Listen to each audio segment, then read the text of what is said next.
Hi, my name's Chris. I'm a French coach at OuiCommunicate. I specialise in teaching French to adults in a bilingual context, meaning that I make your journey easier if you have English as a first language and you're learning French. Today I'd like to give my assessment on why it can still be hard for speakers of English to learn French despite living in France. And this can also apply to other francophone countries, of course, not specifically France. And hopefully after this video you'll walk away saying, but of course, it was staring me in the face all along. And I'd like to dedicate this to David, my first Australian student, officially the first from Australia, so hello to you, David, and hopefully you'll say a little hello in the comments if you ever see this. Let's start.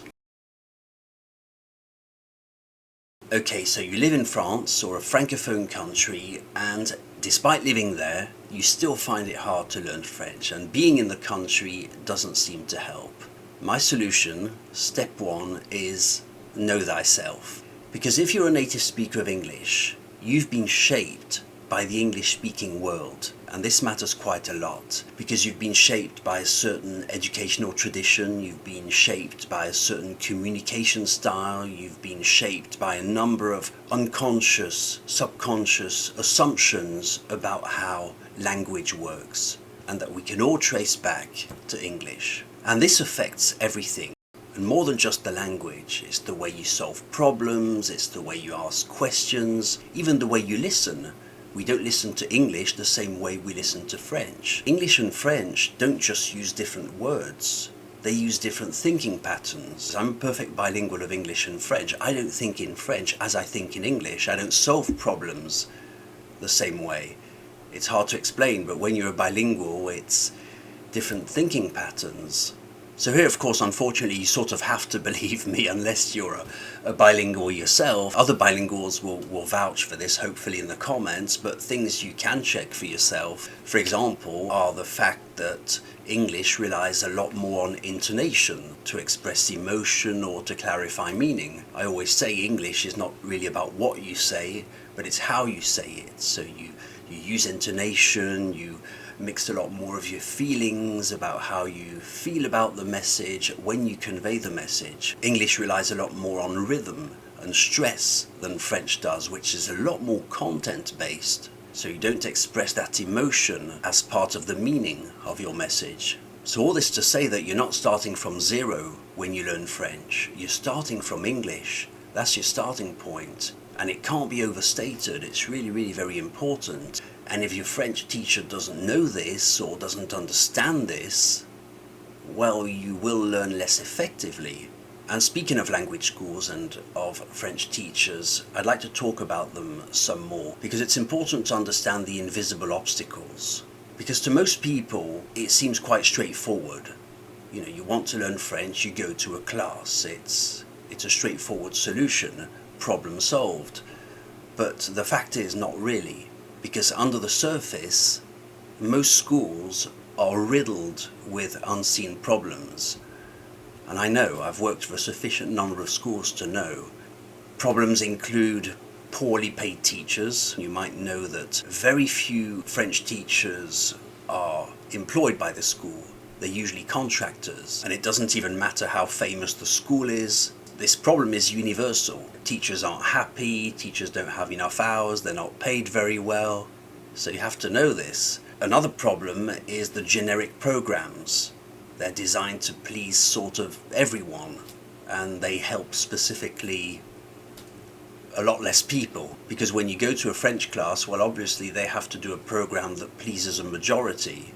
They have to include elements of the program that you might not feel are very useful. And even when you look up to the management of the school, the managers themselves don't know your language as well as you do, let alone the teachers. There's also the fact that you do have learners in these classes that are just there for a visa, and someone left a very interesting comment on one of my videos mentioning this, specifically in New York, but I'm sure it happens in France and everywhere else. So you have a number of learners in your class who are really there for a visa, so they're filling in the hours and they're not serious classmates. I could go on listing the problems of language schools and classroom learning for a long while, but the fact is that they're not specifically built for speakers of English, And there is a disconnect, there is friction here between yourself as a learner and what the French teachers can offer you. Which leads me to problem number 3, which I'll call know thy environment. You are in France, you are in a francophone country,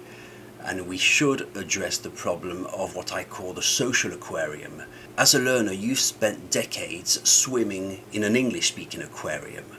That's where you're from, that's what defines you. But now you're in a French one, you're in a French-speaking aquarium. These are different rules, there are different everythings really, different expectations. So as truly as you're defined by your English-speaking aquarium, so are the French teachers defined by their French-speaking aquarium. If it's true for one, it's true for the other.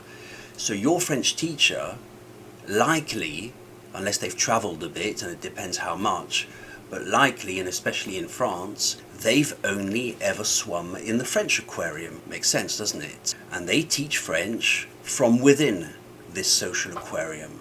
And it's not necessarily a flaw, you can't blame them for it. It's just the way life works. But it does mean that they don't fully understand your mindset as a learner. You're from a different aquarium and you don't fully understand theirs. Worse still, because if this was the only problem, it'd be alright.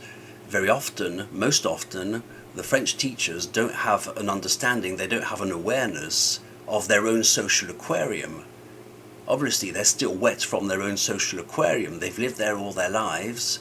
So what appears normal to them, what appears to make sense to them, influences the way they teach French. They can't be you. You're from a different social aquarium. They can't be you.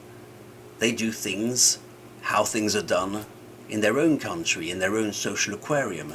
So what happens typically in these classes? Well, confusion settles in. There's a disconnect. There's a cultural and linguistic disconnect that means that you're not taught as an English speaker. You're taught as someone who should be francophone in a sense. You know, you're not taught by someone who truly understands English, neither on a technical level or even on a what you might call a cultural or even a spiritual level. So what kind of teacher can help you? Living in France, trying to learn French, well, let's list the options that are available to you. Option 1, a native French teacher with no real knowledge of English. They teach French within a certain French logic. Chances are you'll be quite lost, in my experience. Option 2, a native French teacher who studied English as a second language. That's a step up. They don't think in English, they're rather translating, not really connecting, but at least it's better. They learnt English as a second language. Option 3, a native English speaker who learnt French as a second language, maybe at university. They're a qualified teacher of French, but they have English as a first language. They understand your cultural wiring. They know your language as well as you do. The thing here is that they lack that French fluency, right? It's great because they know where you're coming from, but they don't have that fluency. Not at that level. And this is typically the type of teacher you find in high schools. But they do have limitations, and I know because I'm one of them. I'm qualified to teach German in high schools, and I know my own limitations. I have a master's degree in German. I don't know most of German. I can't even start, and I'll give you an example. Let's take the example of the word arm. An arm might refer to a physical arm of a person. It might also refer to the arm of a chair, the arm of the chair. But if you ask them, can you give me 3 more meanings of the word arm, they'll be blocked. They can't compare at that level. They don't have that depth of understanding of French. If you take the word blade of grass, okay, blade of grass, I know that a blade can also be a knife or belong to a sword. Don't ask me any examples in German. I wouldn't even know where to start. And these are the limitations that these types of teachers have. Which brings us to option 4, a perfectly bilingual teacher, native in both French and English, with university level qualifications and real teaching experience. That sounds quite good to me. I think we've hit the jackpot here, because this type of teacher can bridge both worlds. They know where you're coming from and where you need to get to. They exactly know your starting point, English, and they exactly know what French today sounds like, or the result that you need to reach. They can even spot your errors before you even make them. They can anticipate a lot of your errors, and they can explain French in a way that makes sense to your English-speaking mind. And it's the kind of teacher you'll find at OuiCommunicate, meaning myself, option 4. Because I don't teach you French as if you were just anyone. I teach you French knowing where you're coming from, with your linguistic identity, but also your cultural identity. Does it make it easier?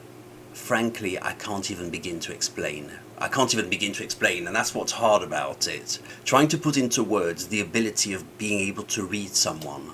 I can read into the way they're processing French, in the way they make mistakes, why they make mistakes. First of all, it's a matter of connection, knowing your background, knowing where you're from, whether it's Britain or America, Australia, and being able to read into your accomplishments in French. That's the best way I can explain it. So this is my take on why so many speakers of English find it hard to learn French, despite living in a francophone country, France, Belgium, Switzerland, or any other. It's really about knowing yourself as a learner, understanding your identity as a speaker of English, and finding the most adapted situation, which is usually option 4. But of course, even this option won't do the job for you. And you have to be aware that there's still going to be a subconscious resistance to learning French. After all, learning French will require attention, discipline, and reflection, as well as finding the best tool for the job.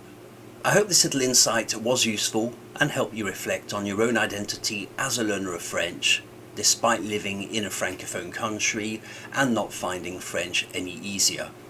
If you want to know more about how I can make your French easier, go to OuiCommunicate.com. I have a complete French program for you. It covers all the French you will ever need, along with personal coaching. My name's Chris from OuiCommunicate. Thanks for watching. See you soon in a class.